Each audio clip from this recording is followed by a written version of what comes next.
Viewers, breaking news that's coming in right at the top of this very hour. This is heavy explosions yet again heard in East Tehran this time, as per state media reports. Israeli military has come out to say that it has begun a wave of broad-scale strikes in Tehran. Now, what we are learning is that the IDF, that is the Israeli Defense Forces, has carried out a series of strikes on the Basij and the internal security command centers in Tehran. Now, this belongs to the Iranian terror regime. That's what we are learning. The targeted command centers were used by the Iranian regime to maintain control throughout Iran. The IDF has also struck the regime's missile launchers and other systems. This is a fresh attack that we are learning of. This time in East Tehran,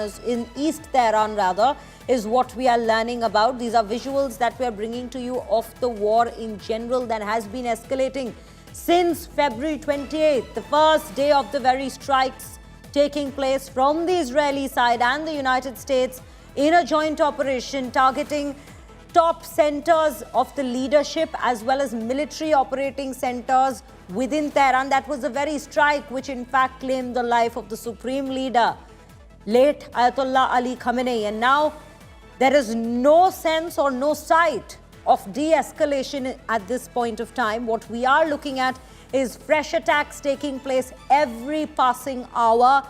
In retaliation, we've been looking at Iran hitting back at the Israeli side as well, or be it US centers across neighboring nations in the Western Asia region. That is what we are focusing on at the very top of this hour. What we are learning about is fresh explosions that have been heard, fresh strikes that have been conducted by the Israeli Defense Forces, striking the regime's missile launchers and other systems. More importantly, what we know is they've targeted the command centers that were being used by the Iranian regime to maintain control throughout Iran. Remember, there are several questions at this point of time when we speak of these very escalations. One question being, who is going to be leading Iran next? The leader that's been elected by that assembly that elects the supreme leader in Iran has in fact circled upon and decided and elected already Mojtaba Khamenei, that is the second eldest son of the late Ayatollah Ali Khamenei.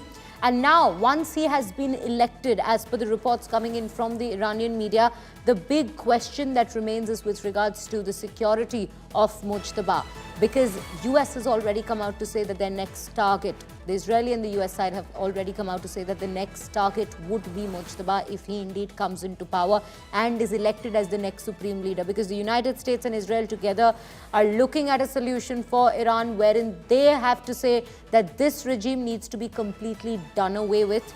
Iran needs change. And Iran needs a regime change, more importantly. So, which is why we need to keep a very close watch as to whether there are any possibilities of a back channel talk with Mojtaba or not. So there is a lot that's happening in this theatre itself, in the West Asian war theatre itself, that we're bringing to you all updates of. Pranay Upadhyay joining me on the broadcast now. Pranay, very good afternoon to you. Let's just understand the updates coming in right now of these fresh strikes in East Tehran. More importantly, as these attacks keep taking place, one big question with regards to the security of Mojtaba really arises because of the way we are getting to know how US and Israel ended up infiltrating that very security system in Iran.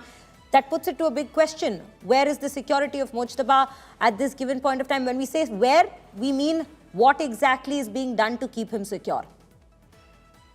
I'm sure the IRGC, Iranian Revolutionary Guard, must be taking steps to ensure the security of Mojtaba Khamenei. But as far as, the intent of Israel and United States is concerned, I would like to take you to the statement given by US President Donald Trump last night, wherein he said that, Israeli Air Force has conducted airstrikes to target the assembly of experts where they were meeting, they assembled to elect the successor of Ayatollah Khamenei, and they would have substantial results of those strikes. So clearly, as far as the Israeli strategy is concerned, they have explicitly made it clear that they are going to knock out every possible leadership or figurehead, which Iranian regime or Iranian government may like to come up with.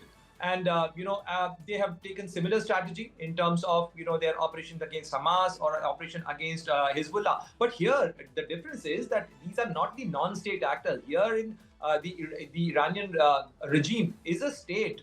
And here the state of Iran is defending its interest, and in fact, they are also putting up a fight and resistance. If you see, just while ago, the Israeli authorities have also shared, the impact site figure, pictures and videos of the Iranian missile and drone attack impacts. So this clearly shows that Iranians, whatever President Donald Trump might be claiming, Shreya, that the unified power of Israel and the United States have knocked out all the missile launch facilities and the air defense facilities of Iran, but certainly Iran is still being able to conduct these airstrikes through their ballistic missile, through their through their drones. And in fact, this is not only confirmed by the Israeli authorities, but also by the other Gulf nation states. You see the updates coming from United Arab Emirates. You see the updates coming from Kuwait and Saudi Arabia.